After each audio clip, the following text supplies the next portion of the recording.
If you are watching this video, I want to believe that you're already aware of the issue currently going on with Mark Angel and Dennis Igwe. So yesterday evening, I started receiving notifications on my platform. People were commenting, "Lucky, I'm disappointed in you. You've lost your humanity. Lucky, I can't believe you knew about the situation." I kept quiet. At first, I was really confused where those comments were coming from until a friend of mine reached out to me and she told me my name was mentioned on Honest Bunch podcast, that she just finished watching it. So I had to go check it out myself. I discovered that Dennis Igwe mentioned that I was supposed to interview him, but unfortunately, after meeting with Mark Angel, I changed my mind. I understand how such statements will trigger a lot of people, especially those of you who believe in me, because I know a lot of people look up to me and a lot of people love and respect me, especially those of you that have been supporting me. So I think I owe it to you to explain what really happened. Apparently, it was not quite long ago that I knew about this issue, just about a few weeks ago, and I was the one that reached out to Dennis Igwe.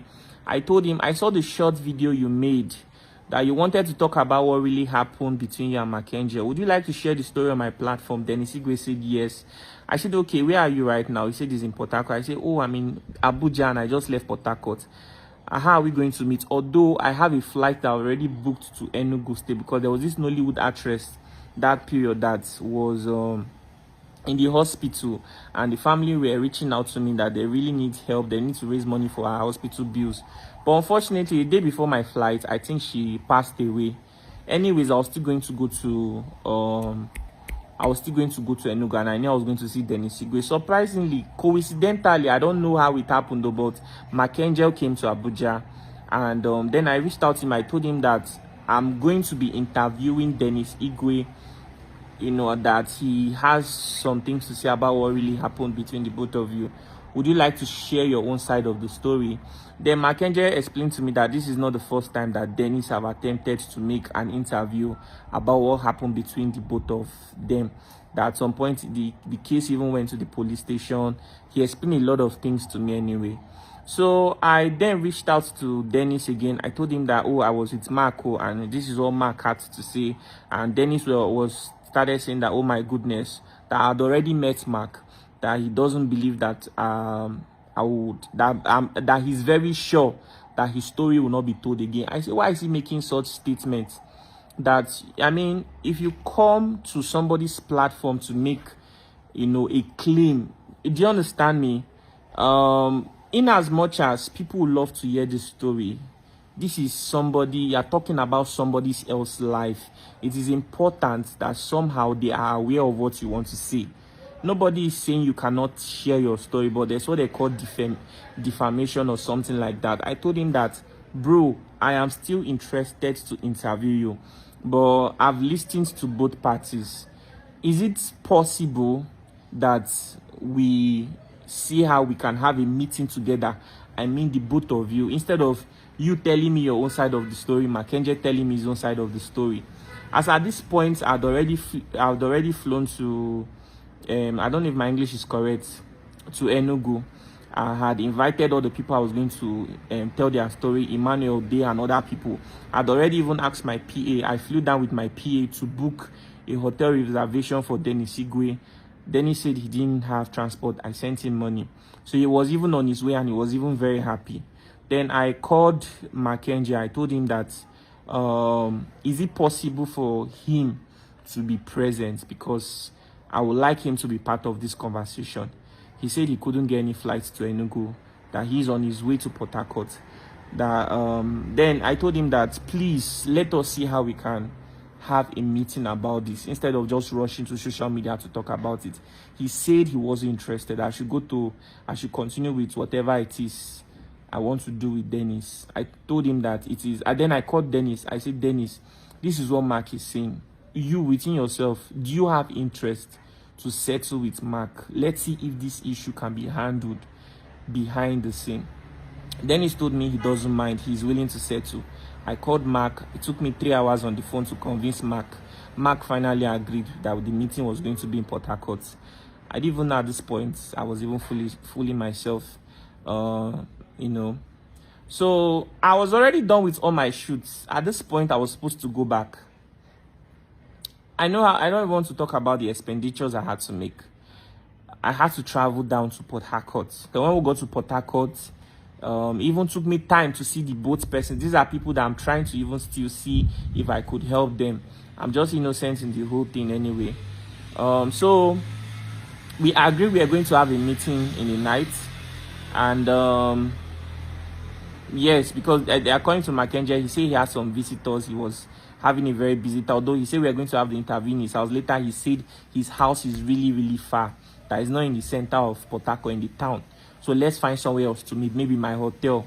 I said no problem. I told Dennis anything. Dennis came around.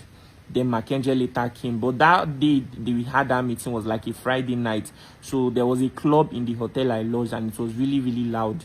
So we couldn't have a meeting there. Then Mackenzie said, let's drive somewhere. So we drove to a quiet place to have the meeting.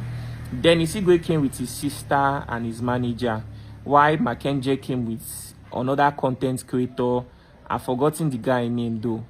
But he's a comedian as well. Then me, I came with my PA. We all sat down together.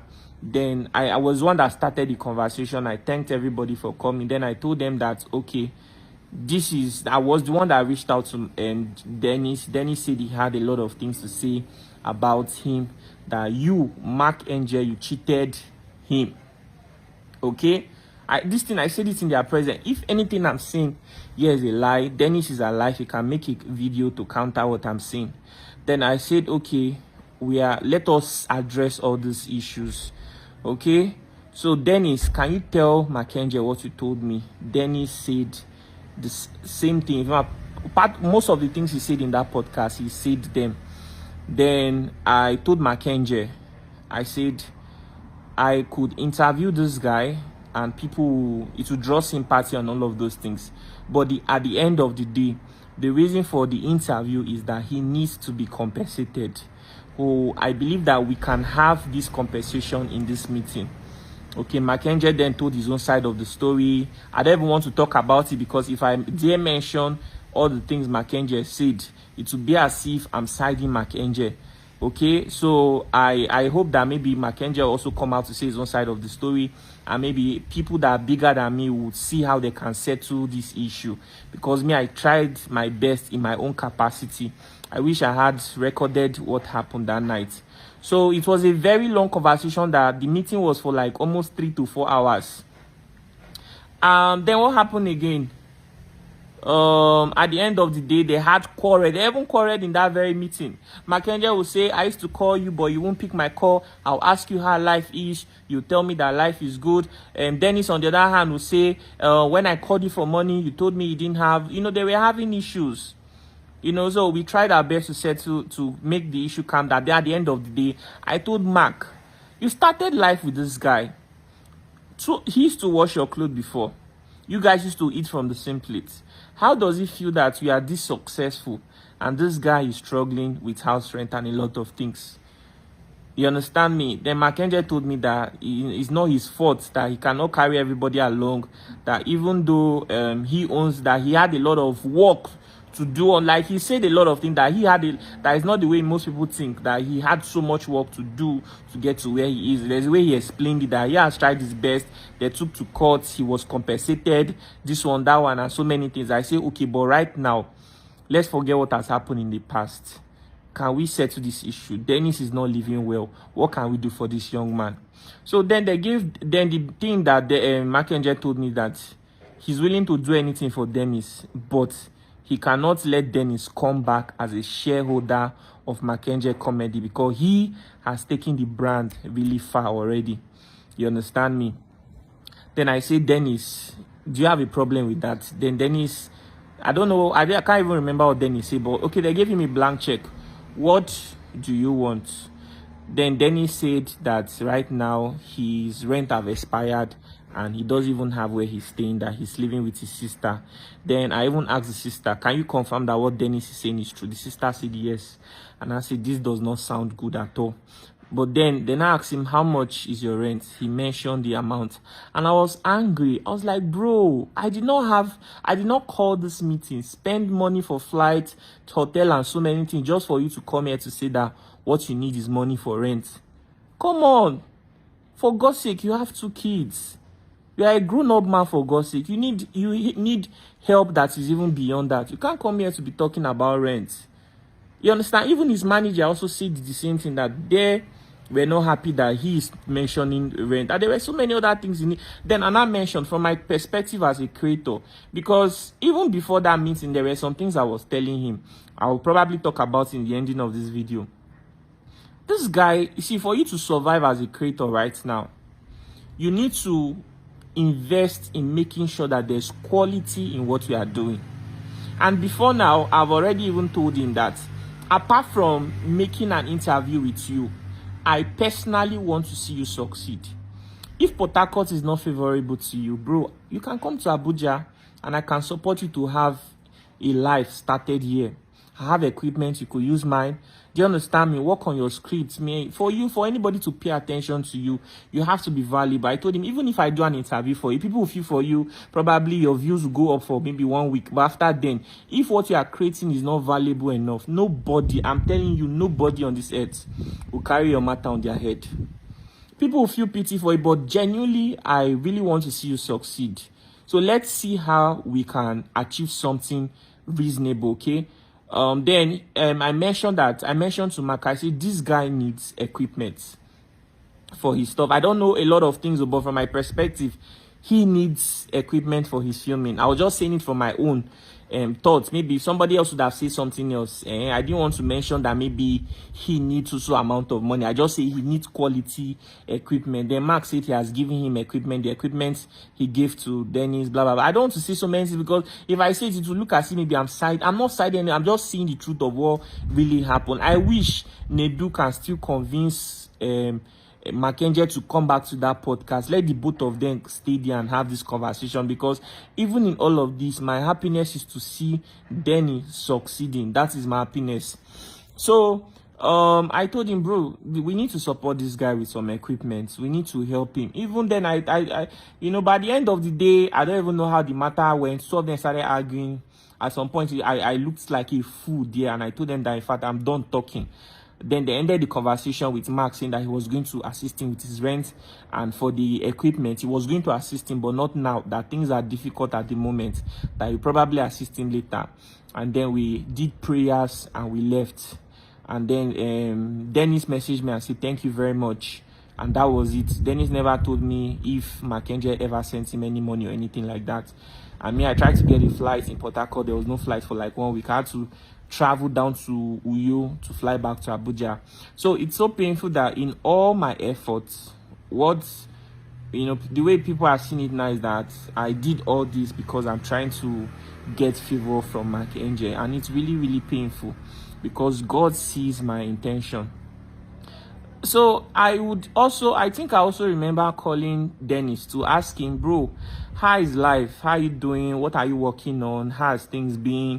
Do you understand me? I could extend, I have staffs, I could extend some of the services that they offered to me to you as well. We could make some videos together. I could show my face just to help you increase your views. Why is your page not monetized?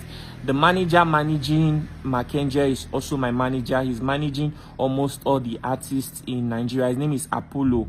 You understand me? I could speak to him. Apollo is a very nice person. Why don't you get your page monetized? Something like that. Me, I was even more focused on, even though you want, and I still told him after that meeting, even if you want to still share your story, I will still be interested to share it if you are not satisfied. I told him this thing. But beyond that, I want to see how we could help you. Why is your this thing? You should be making money from YouTube, from Facebook. You already have 250,000 subscribers. What can we do to get that views coming again? So that you bounce back. Maybe you need to change your teammates. Maybe you need to recruit new actors and actresses, people that will be able to fit into the new vision. Maybe you need new scripts. We talked about all these things. So it's quite unfortunate that in that podcast he just mentioned that after I met Mackenzie, I changed my mind.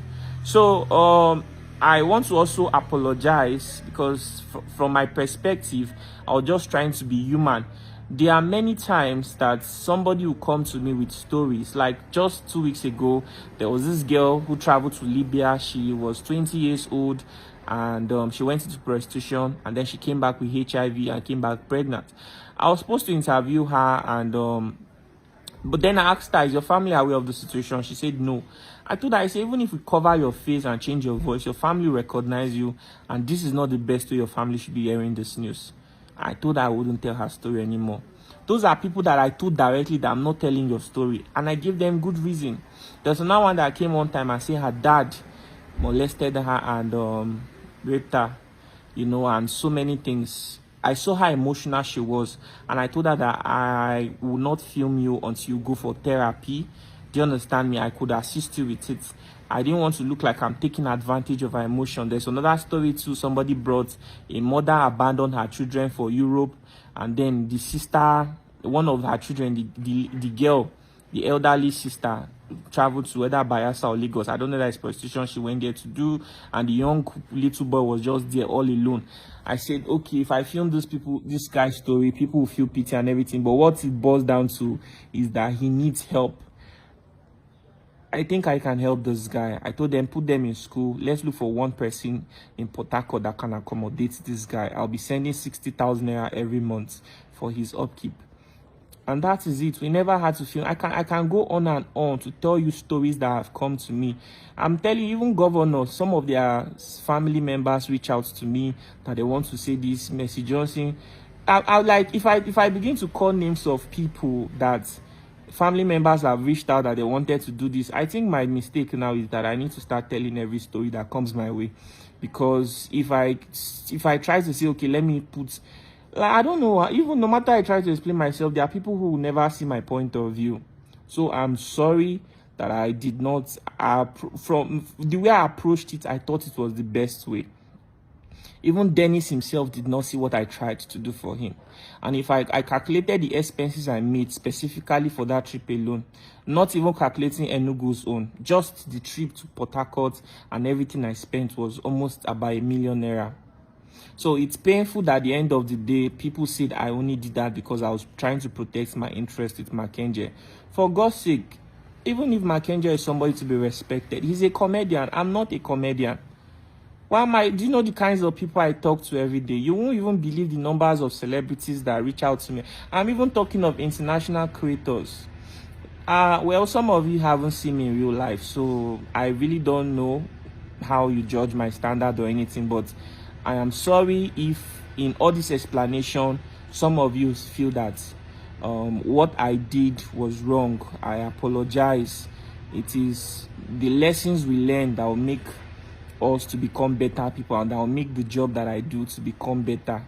I've learned my lesson, and I know what to do henceforth whenever somebody reaches out to me for story, because most times even the people you are trying to help don't even know that you are trying to help them. Maybe I should have just filmed him and that was it.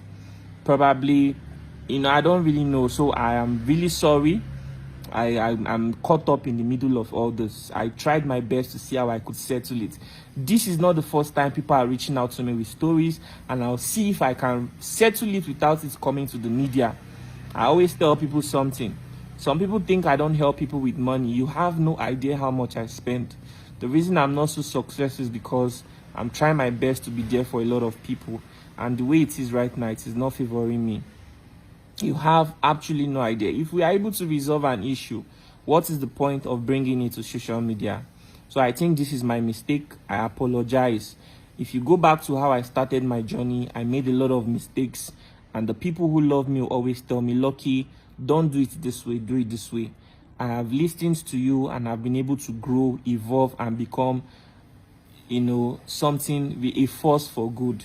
So I'll always continue to take your feedback seriously, and I'll continue to learn from it. Okay, I appreciate all of you, and I apologize if my judgment was wrong. I remember telling Dennis, if you still want to tell your story, I will tell it, but I'm just trying to see how you on the other hand. See the whole in fact, I'm so sorry. The negativity this thing is drawing, I'm seeing all the comments.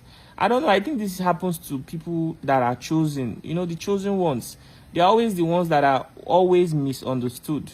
No matter the decision they make, nobody in this world except God.